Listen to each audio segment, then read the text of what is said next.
আচ্ছা, আল্লাহ কিভাবে একটা পুরুষকে 4টা বিয়ের অনুমতি দেয়, একজন মহিলাকে কেন দেয় না? আল্লাহ ভুল ধরে। এলাকা যদি চেষ্টা করতো, যেহেতু উনি এডিসি ছিল, চেষ্টা করলে আমাকে অনেক কিছু থেকে সেভ করতে পারতো। 3 নম্বরে কোরআন শুনতে আসে যারা, তারা মুমিন। তারা কি? সূরা আনফালের 2 নম্বর আয়াতে আল্লাহ তাদের পক্ষে এমন একটা সুন্দর কথা জানিয়েছেন, আপনি একটু মিলাবেন। আজকে জন্মের পর থেকে আপনি শুনেছেন না, ওভাবে আধুনিক ভাবে শোনেন। ইন্নামাল মুমিনুনা আল্লাযীনা ইযা যুকিরাল্লাহু ওয়াজিলাত কুলুবুহুম ওয়া ইযা তুলিয়াত আলাইহিম আয়াতুহু যাদাতুহুম ঈমানা ওয়া আলা রাব্বিহিম ইয়াতাওয়াক্কালুন। বলেন আল্লাহু আকবার। আল্লাহ পাক বলেন, আমার দৃষ্টিতে। কার দৃষ্টি? আরো জোরে বলেন। আপনি নিজের সাথে এবার মিলাবেন। খুলনা বিভাগের মানুষেরা আমরা নিজেদেরকে সবচেয়ে বেশি ভালোবাসি অন্যান্য বিভাগের চাইতে, কারণ এই বিভাগে আমার জন্ম।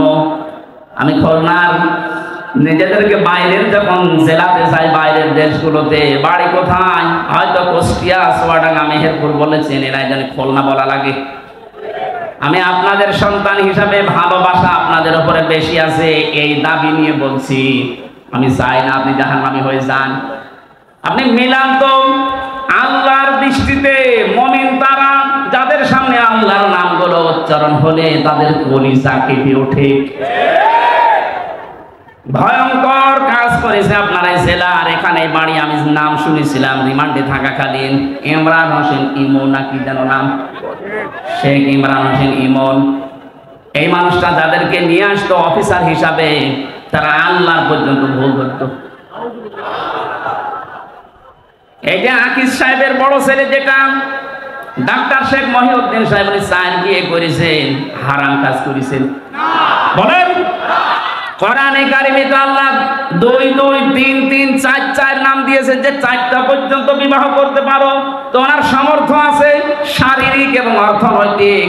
উনি যদি ইনসাফ কায়েম করতে পারে তো ভালো কাজ করেছে। কথা বলেন না কেন?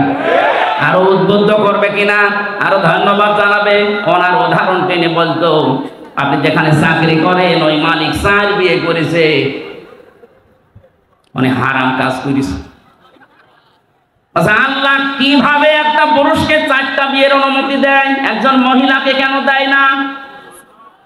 আল্লাহ ভুল ধরে। এলাকা যদি চেষ্টা করতো, যেহেতু উনি এডিসি ছিল, চেষ্টা করলে আমাকে অনেক কিছু থেকে সেভ করতে পারতো। তো বিপদে পড়ার জন্য যা লাগে উনি আরো তাই করেছিল। আল্লাহর নাম শুনলে উনি জানতো যে আমি কোরআনের হাফেজ। আমি সব সময় ওই মাটির নিচে যে ঘরে আমাকে রেখে দিয়েছিল, সব সময় আমি ওই রিমান্ডে থাকাকালীন শুধু কোরআনই নিয়ে পড়তাম, কারণ অন্য কিছু তো নেই। উনি দেখতো যে লোকটা সারাদিন সারা রাত বসে বসে আল্লাহর কোরআন পড়ছে। আল্লাহর কথাগুলো শুনলে ওর ভেতরে ঈমান থাকলে ভেতরে কাঁপ ধরবে। অজিলাত কুলুবুহুম, কাঁপ ধরা দূরের কথা, এই মানুষগুলো বৃদ্ধি আরো বেড়ে যেত। মনে হচ্ছে কিয়ামত পর্যন্ত ক্ষমতা থাকবে। কিছু কিছু মানুষের নাম আমি বলতাম থোড়াই কি আর বলছে, ওরা না, সরাসরি যদি প্রধানমন্ত্রীও বলে তাও তারে মানি না, এরকম কথা বলতো। আল্লাহ এই জন্য এমন অপমান করেছে, ওর বাবা এখন ছেলে, ও এখন পালিয়ে বেড়াচ্ছে। অপমান এখন হয়নি, আরো অপমান করবে। আপনি আল্লাহর বিরুদ্ধে অবস্থান নিয়েছেন।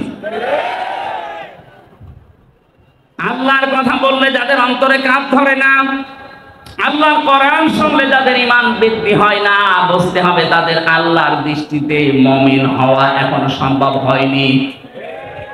আপনি আল্লাহর দৃষ্টিতে মুমিন হবেন ওই সময় যখন দেখবেন আল্লাহর কোরআন পড়লে আপনার ঈমান আরো বেড়ে যাচ্ছে। প্রশ্ন আসতে পারে, আমার ঈমান যে বেড়ে যাচ্ছে আমি বুঝবো কি করে? হ্যাঁ, কায়দা আছে।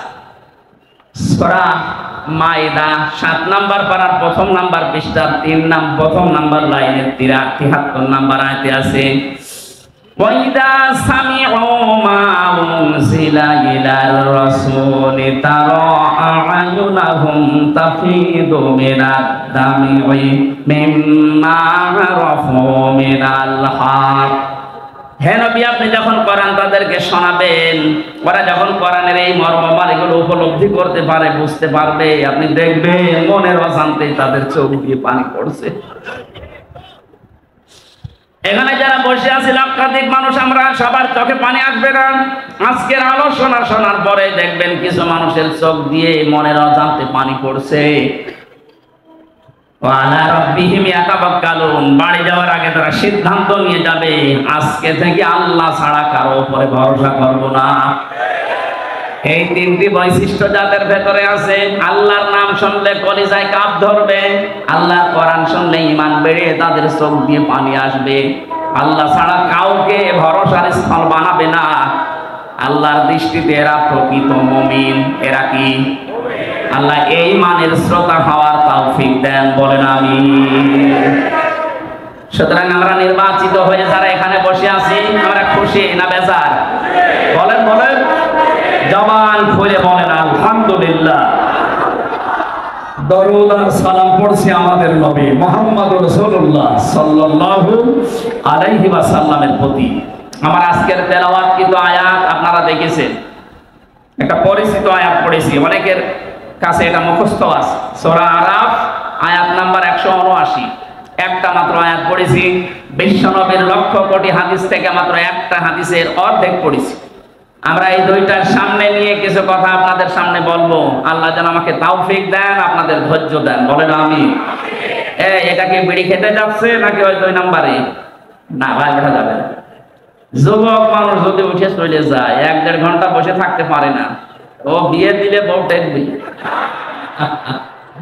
আমি আর নিচে নামলাম না। এরপরেও যদি কেউ চলে যান, এখানে কিন্তু বহু মেয়ের বাবা বসে আছে। এক কথা বলছেন না কেন? আমি নিজেই 3 মেয়ের বাবা। এই যে হোসাইন 2 মেয়ের বাবা, রবিউল 1 মেয়ে। কত মাওলানা বসে আছে দেখেন না, মেয়ে বিয়ে দেবে বলে। আপনি চলে যাবেন মানে?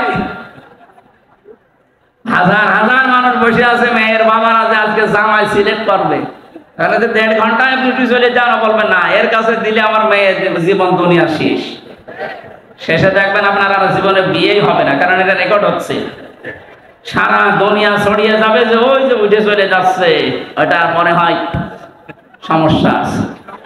আশা করছি আপনি 1 ঘন্টা মতো থাকবেন, না চলে যাবেন? থাকবেন তো?